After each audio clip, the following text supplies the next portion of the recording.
A nice SUV, polished black, parked half an inch over a white line. That's all it took. No crime, no warning, just a black woman waiting for water. And suddenly, a siren screamed like she just robbed the place. The officer mocked her skin tone. He twisted her wrists, slammed her against the hood. But what he didn't know, the woman he was humiliating wasn't just anybody. She was Celeste Harmon, director of the Office of Accountability and Ethical Intelligence. A federal force so classified, his badge couldn't even unlock her file. If a woman with that much power can be cuffed like a criminal in daylight, what chance do the rest of us have? What state do you live in? And in that state, is justice really justice? Let's rewind a moment everything began to unravel and follow the full story behind Redstone County's biggest reckoning.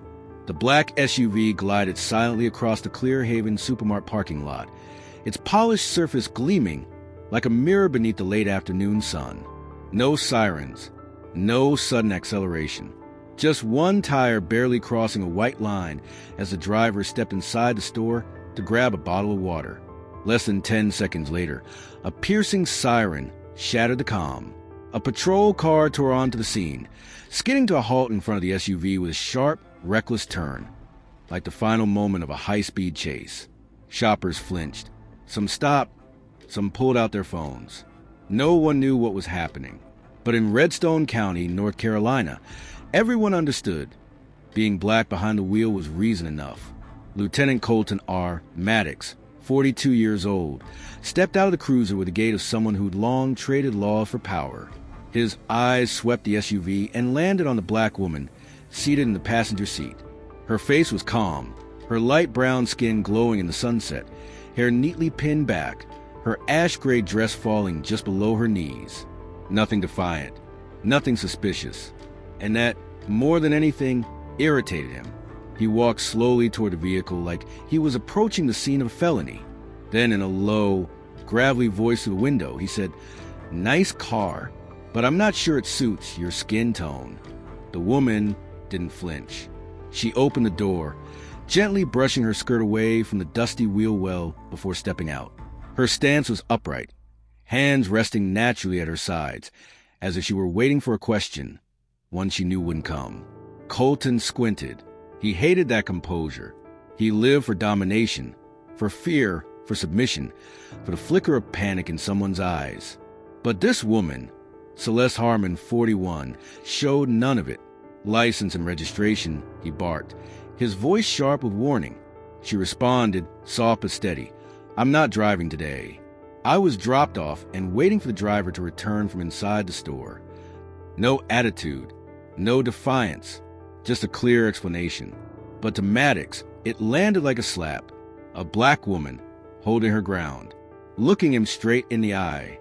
Unafraid, he glanced into the driver's seat. Empty. No one else in the vehicle. So who am I talking to? The car? Or, do you think you're smarter than me? Celeste said nothing. She didn't step back, didn't look down. And that silence, that unflinching stillness, began to unsettle him, as if he were the one under inspection. Then, as usual, he made his first mistake. Colton R. Maddox circled the front of the SUV, moving toward the passenger side, where Celeste still stood unmoved. He didn't knock, didn't ask, just yanked the door open like he had a warrant. A beige canvas bag tipped over on the seat, and in a brief, frozen moment, a black lace undergarment slipped out, landing exposed on the supermarket walkway. The crowd was growing. An elderly couple quietly lifted their phones to record. A teen in a hoodie stepped back for a wider angle, but Celeste didn't waver. She bent down, picked up the fallen item, placed it back in the bag, zipped it closed, then stood up. Each motion measured, clean, like tidying a cluttered desk, without complaint, without shame. Colton crossed his arms, trying to look unaffected, but his eyes betrayed a flicker of confusion. He had broken down countless people with a single glare. But this woman, she didn't resist and she didn't bow. She simply stood there, as if this was her ground, not his. "What's your name?" he growled. "Celeste Harmon," she answered, slowly, with nothing to add. Colton memorized the name, swallowing it like a jagged stone. A part of him wanted to call dispatch to run her info, but he wasn't ready to admit he needed confirmation. So instead, he stared at her, searching for something. An anxious flick of the wrist, a blink too fast, a trace of fear. But there was nothing. Celeste remained upright, the breeze lifting strands of hair from her forehead, her eyes locked on his without wavering. The silence cracked between them, not the silence of the powerless, but a silence with weight, with intent, like someone who had stood before bigger tyrants and watched them fall. Colton felt heat rising through him, not from the June sun, from the slow, gnawing realization that he was being exposed, not by shouting, but by a woman who didn't need to raise her voice to reveal his hollow authority. He stepped back half a pace, then leaned forward as if to regain control. "Do you have any ID?" Celeste opened her handbag and pulled out a slim, zippered file folder. She didn't hand it to him. She raised it to eye level. "You sure you want to see this? Right here? In front of everyone." Her voice wasn't loud, but each word hit cold. Colton stared at the file like it held a live grenade with the pin already pulled. But he didn't back down. He couldn't. Too many eyes were on him. He reached out and snatched a file. That was the moment things began to slip from his control. And he had no idea the woman standing in front of him wasn't just some uppity black woman. She was a reason the very system he believed was untouchable had just started to crack. Colton R. Maddox yanked the file as if seizing the right to judge someone. But what he failed to realize was that the moment his fingers touched that nylon sleeve, he'd pulled the trigger on a bomb he had no clearance to defuse. Inside wasn't a driver's license, not a vehicle registration, but a pitch-black identification card. No name, no number, no insignia except for a silver embossed seal of the OEI, the Office of Accountability and Ethical Intelligence. In the bottom corner, a red barcode, thin as a strand of hair, Access Tier Sigma 1. Colton had never seen anything like it in 12 years patrolling Redstone County, and that scared him. But as usual, he masked fear with aggression. He shoved the card into his shirt pocket like he'd just collected a piece of damning evidence. A sharp, "Oh," echo from the right.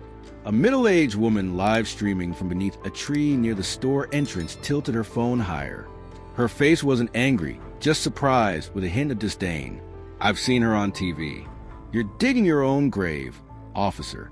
Colton clenched his jaw, lips twitching. His eyes darted. More people were recording now.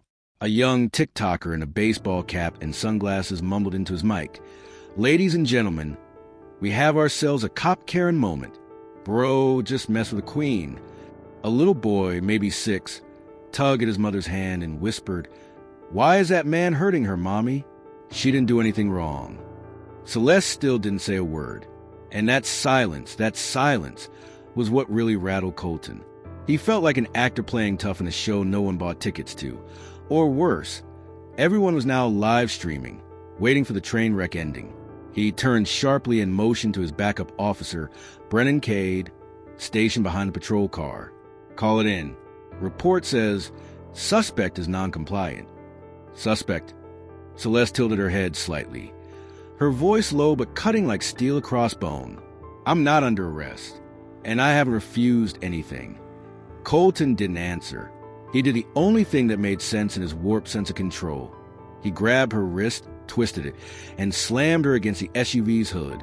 A cold clang rang out across the summer air, louder than any siren. Celeste turned her face aside, avoiding contact with the hot metal. But she didn't scream, didn't struggle. She just took a deep breath, as if she'd already accounted for this moment. That image, a woman forced against a car hood, her long dress skewed, her wrists pinned behind her back, face composed without a crack, made the entire parking lot go still. "Out here," Colton hissed through clenched teeth. "I am the law." His voice reeked of stale smoke and decaying pride. But Celeste still didn't resist, didn't beg, didn't accuse. She just said 7 words. "You're not the law, just a tool." Colton tightened the cuffs another notch. But right then, something in his eyes cracked, not because she was wrong, but because she was right, with terrifying precision. The cuffs bit into Celeste's wrists, leaving faint red marks like the early outline of an unnamed mistake. The 41-year-old woman hadn't fought back, yet her gaze now held something far beyond defiance. It was the kind of look that made real power hesitate. But Colton R. Maddox didn't pause. He was too used to acting first and explaining later. Amid the hush of the crowd, Colton barked, "What's your name?" Celeste turned her head slowly, as far as the cuffs would allow. "Are you sure you want to know?" He growled, "Don't play mind games with me." "I'm not playing anything," she replied, her tone soft as breath. "I just want to make sure you're ready for what comes next." She shifted slightly, her cuffed arms angled behind her, and with a motion that seemed impossible, fluid and precise enough to make even Brennan Cade freeze. She pulled a slim folder from beneath her coat. It hit the pavement with a soft thud. A teenager nearby gasped, "Yo!" How'd she do that? Her hands are cuffed, and she still pulled something out? That's insane. Colton bent down and snatched up the folder, ripping it open like he was tearing apart her last shred of dignity. What he saw inside instantly dried out his mouth. A solid black surface. No logo. No text. Just a silver-embossed eagle seal of the U.S. Department of Justice, and a tiny red barcode in the corner. So thin, he had to squint to make out the inscription. Access Tier Sigma 1. Colton froze for 3 seconds. Every cop instinct in him screamed that this wasn't any ordinary ID. This was something way above his pay grade. Something he'd never been trained to handle. "What the hell?" he muttered. "That's why I asked if you were sure," Celeste said, her voice calm, unstrained. "Because now it's officially out of your hands." While Colton scrambled to regain control behind wide, confused eyes, Brennan Cade quietly pulled out his phone, trying to call dispatch. But before he could dial, a cold mechanical beep sounded from the radio on Celeste's hip, automatically activated into emergency mode. No one had seen her touch a button. The signal had triggered itself via pressure sensors, pre-programmed to respond when her wrists were forcibly restrained. Colton's own radio lit up. A line of text scrolled across the screen. Code, Vanta presence, initiating protocol Obsidian. He looked up. A few people in the crowd had also received an alert on their phones. Someone on a national watch list was in proximity, and that someone was standing right in front of them, in handcuffs, in broad daylight. "Oh my God," someone whispered. "She's federal." An elderly man in a veteran's cap stared at Celeste and murmured, "I've seen that badge once, at the Joint DOJ, Pentagon hearing back in 2013. Lord help us. That man's finished." Colton still hadn't spoken. The black badge was still in his hand. But now, it no longer felt like a document. It was evidence, living, damning proof that it just dragged the entire system into a mistake no apology could fix. Celeste looked at him, not with contempt, not with triumph. Just one quiet question, her voice soft but unbreakable. "Do you know which system started monitoring you the moment you touched that cuff?" Colton didn't move. His heart pounded in his ears. And for the first time, he began to understand what it felt like to be a man who had locked himself into a cage. Still frozen, Colton R. Maddox stared at the black badge glinting silver under the late-day sun. But a second later, he shook off hesitation, the only way he knew how, through brute force. Without another word, he yanked Celeste from the side of the SUV, twisting her body like a suspect trying to flee, though she never resisted. With unnecessary force, he slammed her chest first onto the burning hot hood. The sound of metal striking body echoed like a gavel across the parking lot. "Stay still," he barked, his breath reeking of smoke and surging adrenaline. Celeste turned her head to the side to avoid direct contact with the searing surface. But she didn't scream, didn't struggle. She simply closed her eyes for a moment, as if weighing the space between dignity and humiliation. Behind them, a soft sob broke the silence. A little boy, around 6, in a blue shirt holding a bag of candy, started crying. "Mommy, she didn't do anything. Why is he hurting her?" His mother, pale and panicked, bent to shield his eyes, but it was too late. The image of a black woman pinned to a car hood, wrists cuffed, hair falling gently over an unshaken face, etched itself into the child's memory like a wordless scar. The crowd shifted. No longer just curious, now disturbed, outraged. A few stepped forward. A teen raised his phone higher, voice shaking. "What are you doing?" "She didn't do anything. This is abuse." Right in broad daylight. Colton turned, face flushed. "Step back. Interfering with an officer is a crime. You want to be next." The boy filming didn't move, but his eyes had changed, not just with anger, but with awareness. A silent question lingered. If even someone like her can be cuffed like this, then where are any of us safe? Brennan Cade hesitated, ready to move in, until he caught Celeste's gaze. Even press of the hood, her eyes swept sideways with an eerie steadiness. Not fear, not a plea for help, but something else entirely. Observation, documentation, judgment. She wasn't breaking. She was watching every move, every word, every silence from those who stood on the wrong side of the moment. An old man in a worn military jacket murmured from the crowd, "I saw this woman at a federal hearing last year. She sat across in the Senate and didn't blink once." Celeste remained silent, but it was that silence, in handcuffs, beneath the sweltering Redstone County sun, that moved the parking lot, not with shouting, but with awareness. Colton tightened the cuffs around her wrist one more time, as it tried to affirm something long broken inside him. Absolute power. But all he heard in return was her voice, calm, like the start of an investigation. "You just marked a moment the system will never be able to erase." A sharp beep rang from inside the sleek black SUV, almost blending into the heat haze. But Celeste knew exactly what that sound was. And now, Colton Maddox had crossed a line he didn't even know existed. The emergency lockdown system, Flux Sentinel Drive, had been activated. On the concealed touchscreen beneath the dashboard, a thin red bar slid silently across, dividing a routine encounter from a national-level breach. The system confirmed. Vanta presence detected. Commencing real-time stream to Pinehurst Federal HQ. No sirens, no flashing lights, but every piece of data, visual, audio, and GPS within a 16-foot radius of Celeste was now being streamed directly to the Ashwood Intelligence Hub using triple encrypted channels. Colton still had no idea what was happening. Across from them, the young TikToker in a black hoodie and reflective shades raised his phone higher, capturing the exact moment Celeste was pinned to the car hood. "This is escalating, folks," he whispered to his camera, voice tense. "Redstone County PD just cuffed the wrong person. And I got 4G. We're going live." In less than 30 seconds, the viewer count jumped from 300 to 12,000, then soared. Comments flooded in. "At Black Justice Now. Someone ID her. She's not just a civilian." "At Fed Files Watch. I recognize the logo on that card. She's federal." At Elena Freedom. "No one stays at common cuffs unless they know who they are." A little boy lifted his iPad to record, but his mother gently pushed his hands down. "Don't film her close-up. This isn't an event. This is a lesson." At that very moment, a wide-angle surveillance camera embedded beneath Celeste's rear-view mirror activated.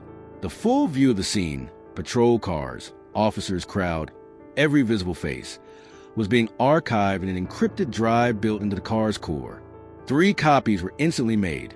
One sent to Pinehurst Federal HQ, one to the OEI's emergency response system, and one beamed directly to Omega String 378A, the network reserved for Tier Sigma 1 classified personnel.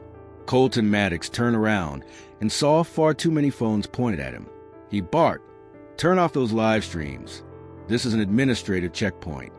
"Administrative?" A silver-haired woman shouted from behind a Ford Focus. "I've been recording since the start." She wasn't even driving. There was no infraction. "You want me to play it back?" Brennan K. began to sense something spiraling far beyond his authority. He stepped back a few paces, glancing from Celeste to the SUV as if realizing, for the first time, they weren't the ones in control here. A young woman in a baseball cap shouted from the opposite side, "I know her." She testified on the High-Level Witness Protection Act. Colton turned back to Celeste. She was still cuffed, still silent, but her eyes looked like they had been waiting for this exact moment, to begin something. The crowd wasn't a crowd anymore. They were witnesses. And the system, the one Colton believed served him, was now functioning, but not in his favor. It was functioning against what he had just done. Celeste turned her head slightly and spoke, her voice low and precise. The recording didn't start with the phones. It started the moment you touched my wrist. As the sound of live streams hummed through the summer air around the Clear Haven supermarket parking lot, another patrol car quietly rolled in from behind the building. The door opened, and out stepped a young officer, still not quite used to the weight of steel-toe boots. His name was Jamal Ellington, 28 years old. He'd transferred to Redstone County just 4 months ago, and the instant his eyes met the woman pinned to the car, his chest tightened. Celeste Harmon, no doubt about it, no mistake. Jamal had studied her during an elite ethics training course at Pinehurst, only offered to officers with impeccable conduct records. He remembered the day the entire room fell silent as the video played a federal abuse of power hearing, where Celeste, without a single raised voice, used evidence in a stare to make 3 federal directors resign on the spot. And now, that same woman was in handcuffs, right in front of him, in the middle of a supermarket parking lot. Jamal swallowed hard. He stepped forward quickly, but before he could speak, Colton Maddox barked, "Stand back, Ellington. I'm handling this situation personally." "With who?" Jamal asked, his voice low and dry. "Do you even know who she is?" Colton frowned. Brennan Cade glanced over, looked like he was about to say something, but thought better of it. "This is no longer an administrative stop," Jamal continued. "The woman you're detaining, she is under federal protection. You don't have the authority to cuff her. You never did." Colton stepped closer to Jamal, voice dropping into a sharp hiss. "I don't need you telling me how to do my job, officer." But Jamal didn't budge. "You need someone to remind you that you've crossed the line." The crowd held its breath. A few people began whispering Celeste's name under hushed tones, as if trying to pull memories from a news clip on CNN or a congressional hearing they once half-watched. "Wait a minute," said a middle-aged man in a checkered shirt. "I saw her, the Congressional Banking Oversight Committee 2 years ago. Wasn't she the one who got a whole director indicted?" A young woman burst from the crowd. "My mom told me she's the one who helped rewrite the victim protection laws in the transportation sector. That's her." And then, like a wave crashing ashore, the name Celeste began to spread across the lot. But just as quickly, suddenly, Colton Maddox spun around, grabbed Jamal by the collar, and growled, "You want to protect her? You forget whose uniform you're wearing." The entire parking lot froze. Jamal didn't have time to react. In that moment, Brennan Cade also froze. And then, crack. The sound tore through the space like a rip in the air. Colton stumbled sideways. Jamal, done tolerating the abuse, had shoved Colton off of Celeste, and Colton had responded with a violent shove of his own. But what no one expected was that the crowd did not stand by. 2 civilians, a bus driver and a silver-haired woman, stepped forward yelling, "Enough!" They stood between Colton and Celeste like a human shield, and in their eyes there was no fear left, only justice. Colton stepped back, his eyes bloodshot, but now every phone in sight was aimed at him. Every move, every word, every flash of aggression, captured from dozens of angles. Celeste was still standing there, hands cuffed, but her posture was that of someone who had just rewritten the rules. And Jamal, cheeks scraped, chest heaving, stood facing Colton. But this time, he wasn't alone. For the first time in his life, Colton Maddox began to understand what it meant to be isolated, not just by the crowd, but by a system that was no longer silent on his behalf. It was now roaring against him. Sweat streamed down Colton's forehead. His hand trembled slightly as he reached for the personal phone tucked in the back pocket of his now sweat-drenched uniform pants. He'd run checks on hundreds of people, convicts, citizens, politicians, even watchlist suspects. But never, not once, had he needed his personal phone to look up a record. Until now, he opened SecureScan, an internal access app reserved for mid-level officers and above.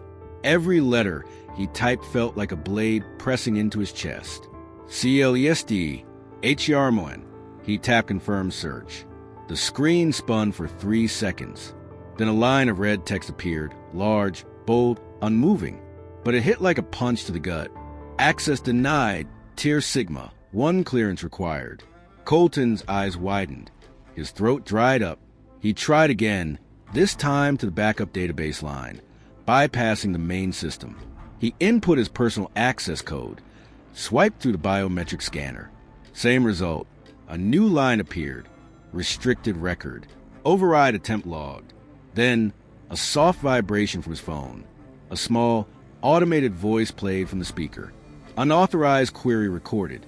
Forwarding to OEI, Pinehurst HQ for investigation. Colton stepped back, heart pounding as if he tripped over a crack in the earth itself. Brennan Cade leaned over to glance at the screen, and his face went pale. What the hell? Tier Sigma 1? I've never even heard of that level of clearance. Colton didn't answer. Instead, he grabbed his radio and shouted, "Dispatch. This is Lieutenant Maddox, requesting identity confirmation for one Celeste Harmon, date of birth."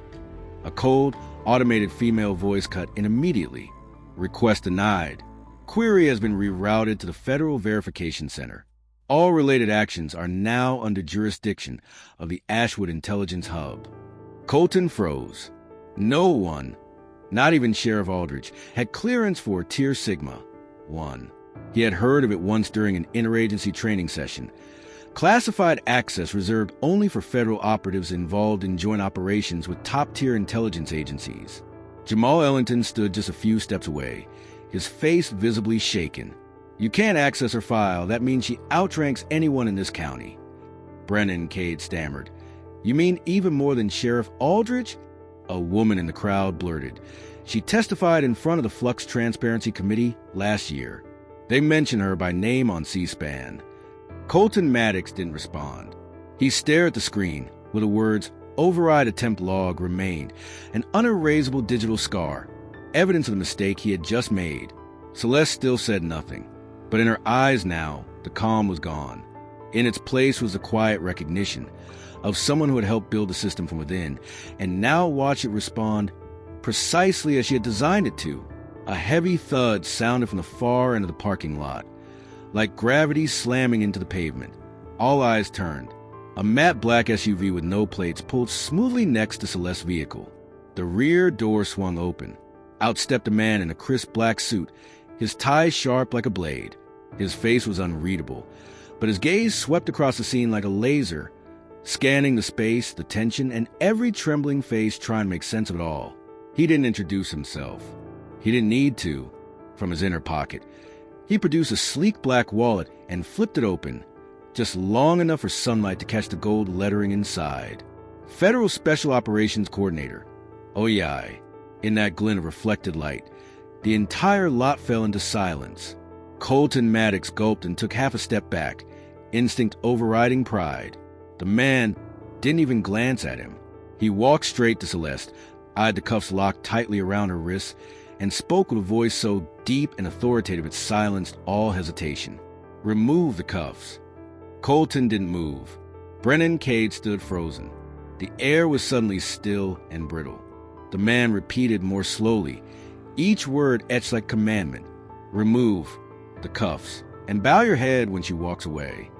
Not a military order, but the tone of someone from a higher echelon, unchallenged and absolute. Jamal Ellington stepped forward, reached for the cuff key on Colton's belt. Colton didn't stop him. With one smooth turn, click, the cuff snapped open, like the end of a long overdue wrong. Celeste slowly slid her wrists free, rubbing them gently as if wiping away the arrogance that had gripped them. She didn't say a word, but her eyes locked onto Colton Maddox. And then, as if every illusion of authority had just peeled away, Colton was forced to bow his head, not because anyone made him, but because he knew that standing upright would only expose the smallness of who he really was. Before a woman the system once thought could be subdued by the same old tricks. The man in the suit didn't take his eyes off Colton. "I hope today becomes a lesson," he said calmly. "Not just for you, but for anyone who still believes that skin color places him above the law." A wave of silence rippled through the crowd, then dissolved into quiet understanding in the eyes of the witnesses. There was no applause, No cheers. Only one thing had changed: the tilt of the scales of justice. And this time, they leaned toward the one who had once worn the cuffs. Celeste Harmon walked steadily toward her SUV, each step measured on the scorched pavement beneath the late afternoon sun. No one stopped her.